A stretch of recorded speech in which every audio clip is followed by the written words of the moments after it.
Your true wealth is your time and freedom. Money is just a tool for trading your time. It's a container to store your economic energy until you're ready to deploy it. But the whole world has been turned away from real money and has been fooled into using currency. A deceitful imposter that is silently stealing your two most valuable assets, your time and your freedom. Welcome to the rabbit hole. We are entering a period of financial crisis that is the greatest the world has ever known. The wealth transfer that will take place during this decade is the greatest wealth transfer in history. Wealth is never destroyed, it is merely transferred, and that means that on the opposite side of every crisis there is an opportunity. The great news is that all you have to do to turn this crisis into your great opportunity is to educate yourself. I believe that the best investment that you can make in your lifetime is your own education. Education on the history of money, education on finance, education on how the global economy works, education on how all of these guys, the central bankers, the stock market, how they can cheat you, how they can scam you. If you learn what is going on and how the financial world works, you can put yourself on the correct side of this wealth transfer. Winston Churchill once said that the further you look into the past, the further that you can see into the future. This program is all about creating your own crystal ball, being able to gaze into the future, being able to change this crisis, the greatest crisis in the history of mankind, into your great opportunity.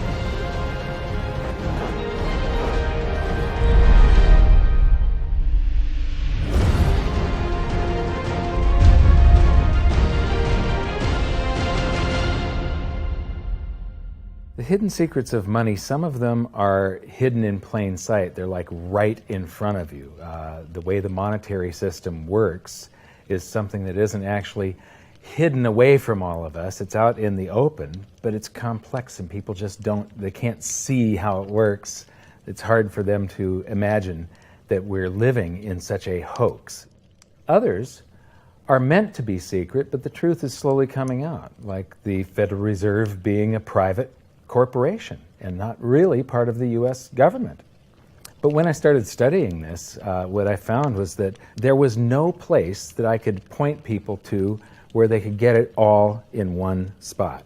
And so I basically decided to write my book about it and consolidate monetary history, economics, the markets, fundamentals of gold and silver. There's a lot of smoke and mirrors in economics, and I've sort of made it my job to lift the fog for people.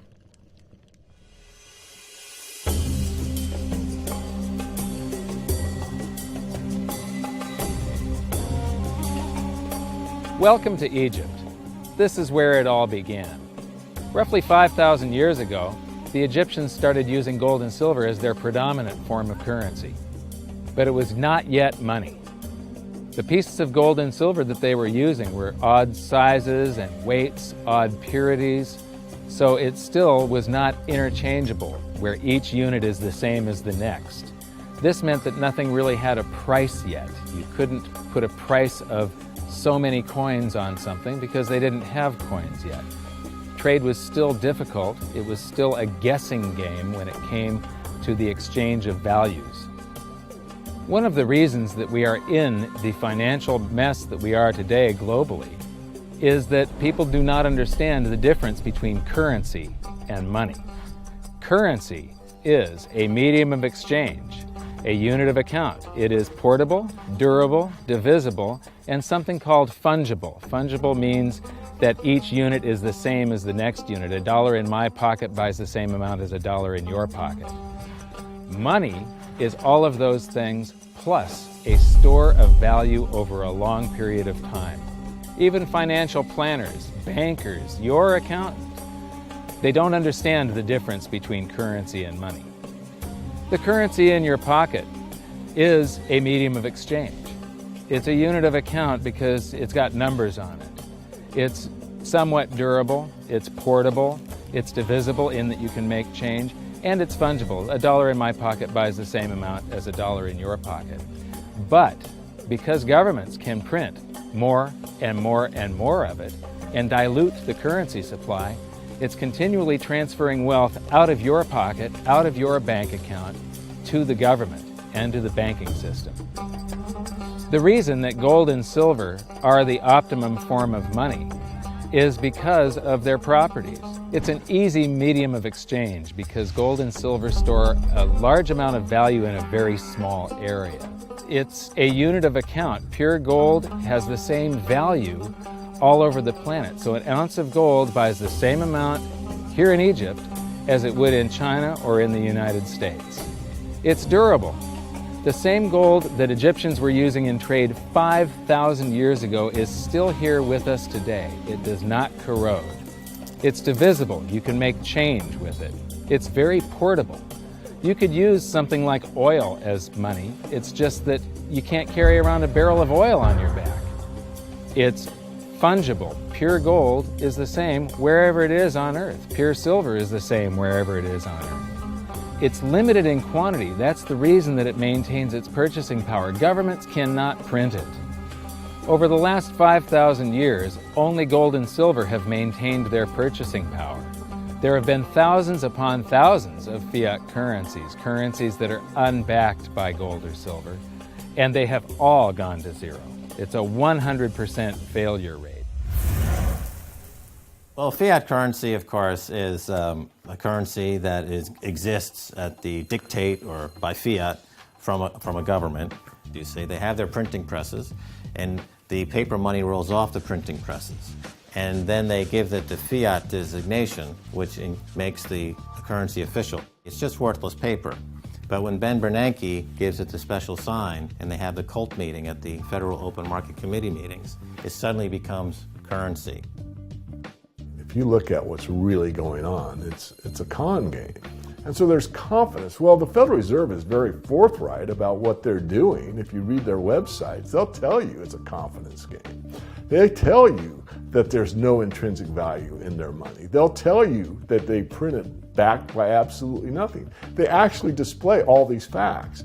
But if you tell somebody in the public that this stuff is created out of thin air, there's no backing whatsoever, it's absolutely worthless, it's about as valuable as monopoly money, they'll look at you like you're nuts.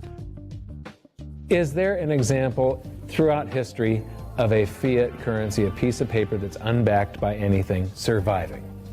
Short answer, no. Long answer, no. And here's why. When Addison Wiggin took over at the Daily Record, when they got cranked up, Bill Warner asked him to catalog all of the fiat currencies throughout history and what happened to each of them. Addison dutifully went to work. Within a short period of time, he had gone through the alphabet. All the fiat currencies that started with the letter A were done. They all went to zero. He was halfway through the letter B, and all the fiat currencies that started with the letter B, and there were 600 of them in just the first letter and a half of the alphabet, and every single one of them went to zero. Every one. 600 fiat currencies that start with the letter A, and half of the ones that start with the letter B are 600 of these things. Not one ever came close. Do you think this one, the United States dollar, is going to be the first one after all that? I don't think so. No. No currency, fiat currency has ever survived. None.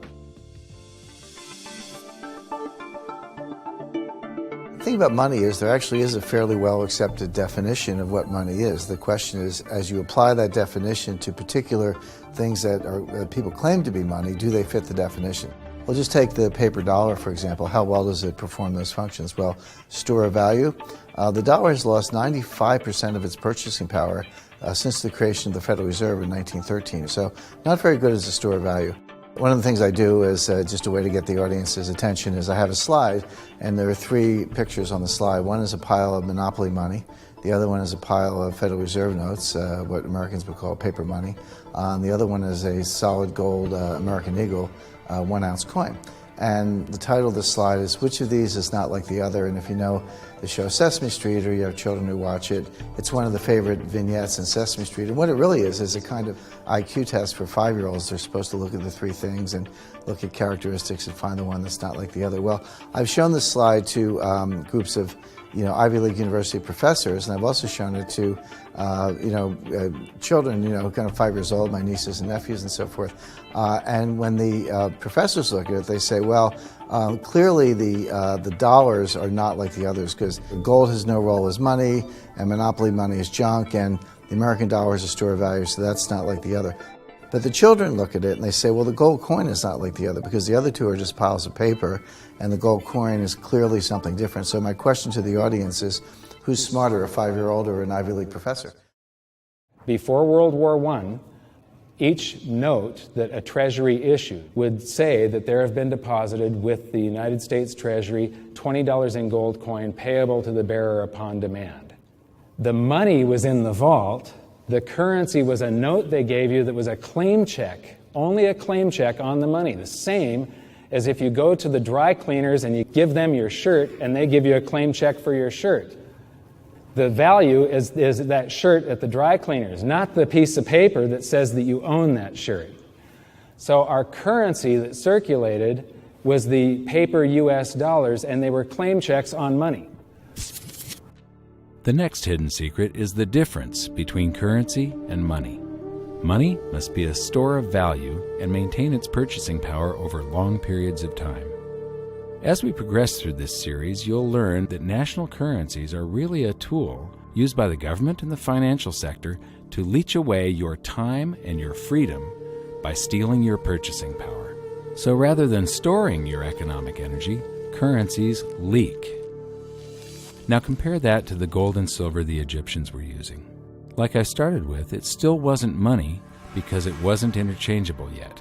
But they were on the right track, as gold and silver have proven over thousands of years to be the ultimate store of value. Gold is only formed when a star explodes, a supernova, and it stays around forever. This is one of the properties that make it the ultimate money.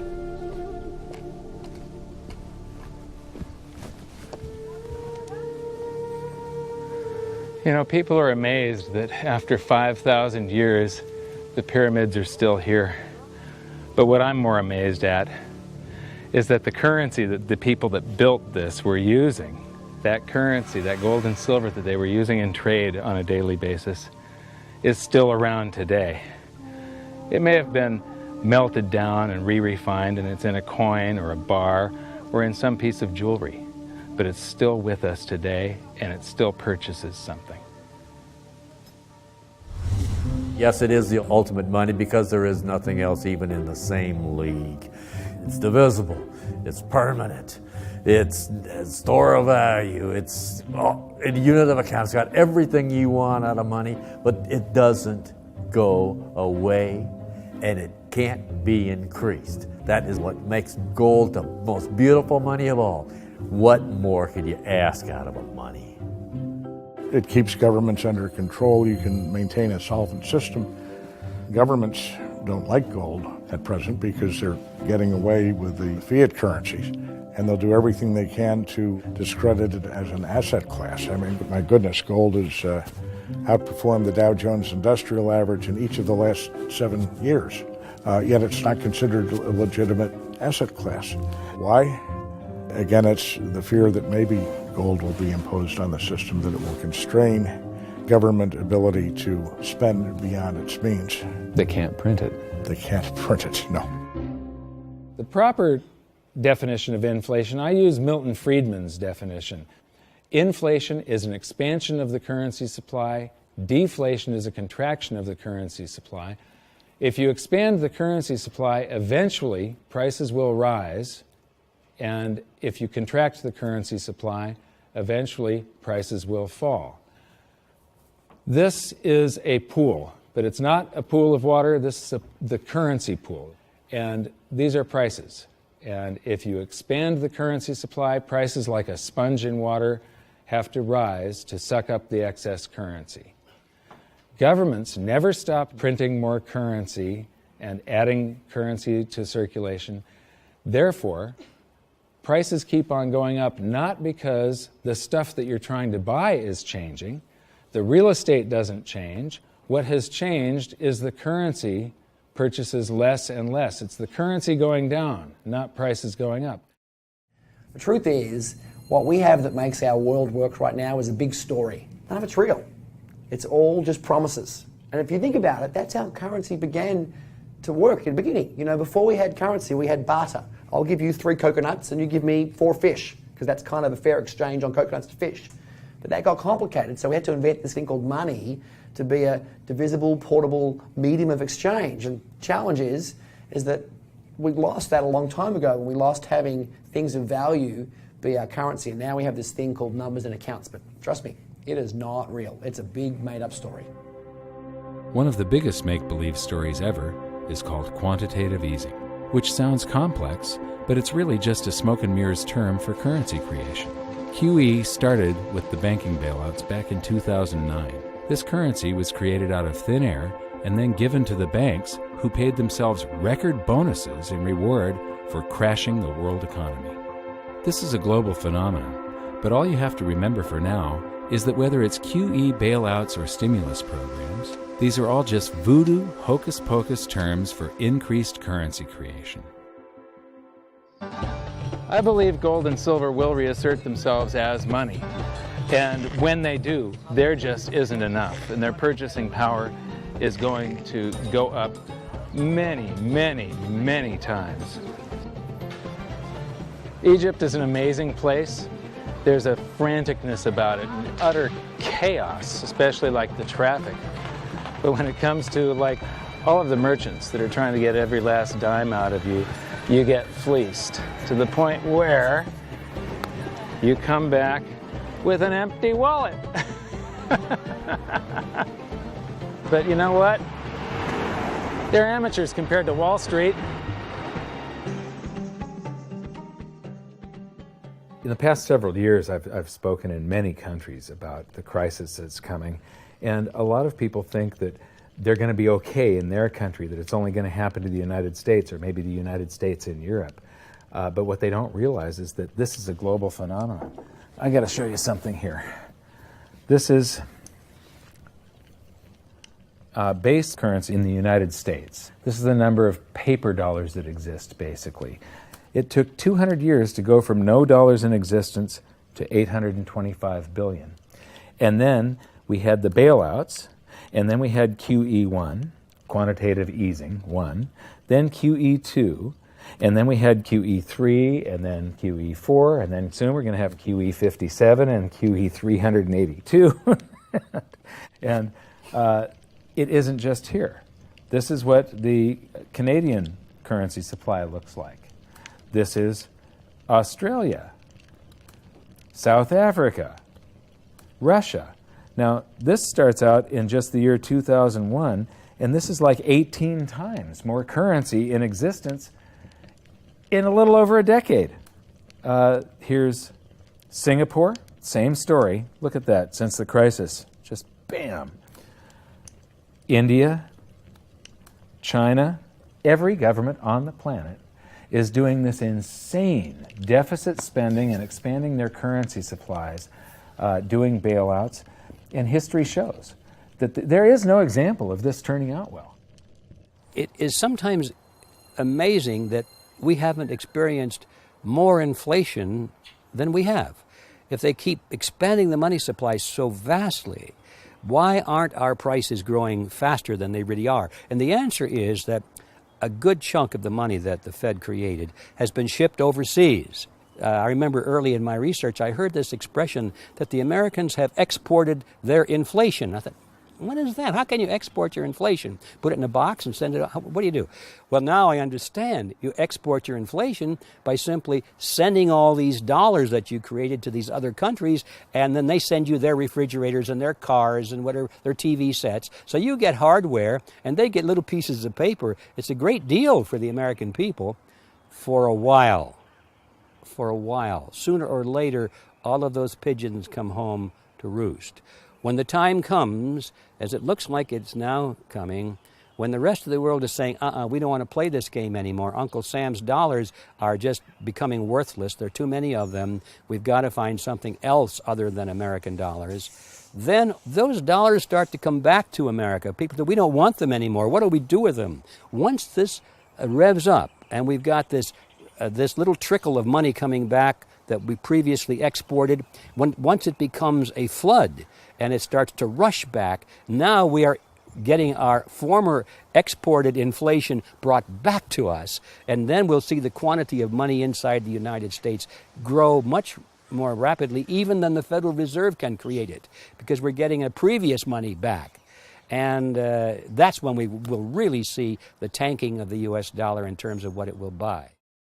During the second round of quantitative easing, global food prices went up 60%.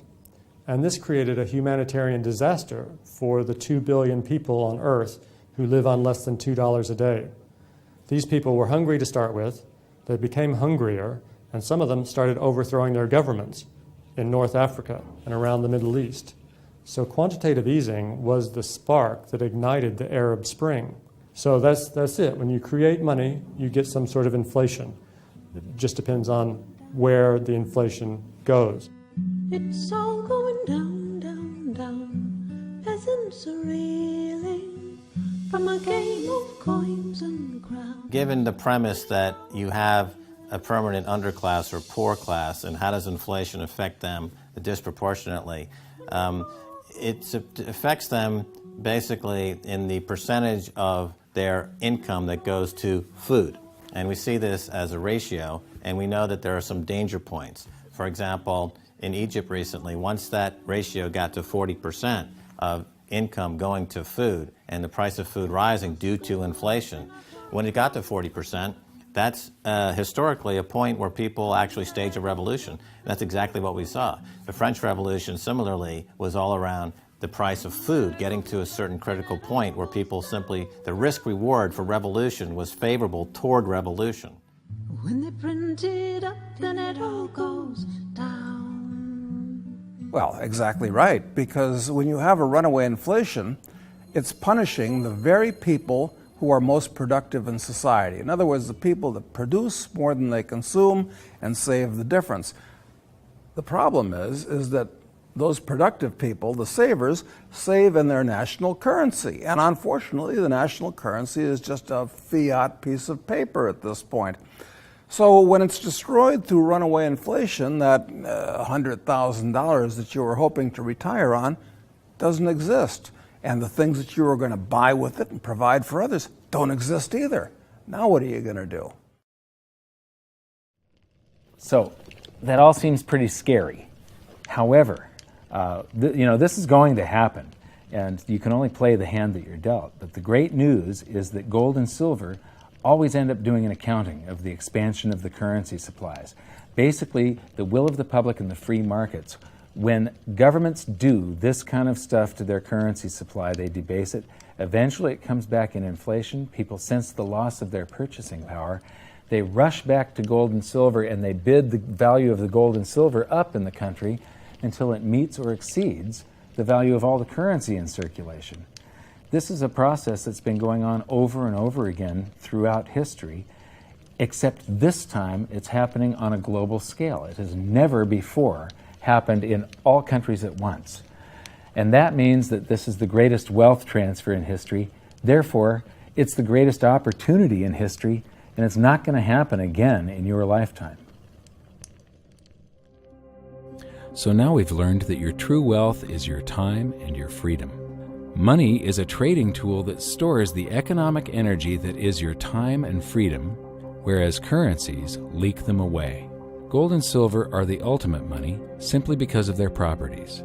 Fiat currencies are based solely on confidence and always return to their intrinsic value of zero. Governments don't like gold because it imposes restraint. Rising prices are a symptom of an expanding currency supply, and gold and silver always account for an expanding currency supply. So that's it for this episode. Join me next time as we begin to investigate how monetary history just repeats and repeats, and how gold and silver always win the battle between currency and money. Until then, my challenge to you is to stop calling currency money. It's a crucial first step towards setting your mind free of all this economic voodoo and changing your context. You can learn more by watching the bonus features on our website, and if you have any questions, you can post them there, and we'll answer some of your questions in future bonus features. So good luck, thanks for watching, and we'll see you next time.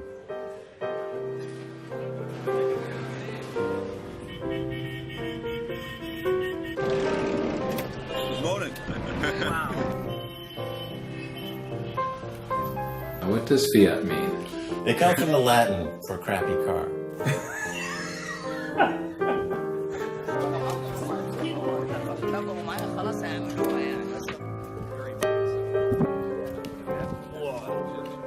In the desert in a suit. My camel died. You're not too sure about that, are you? Huh?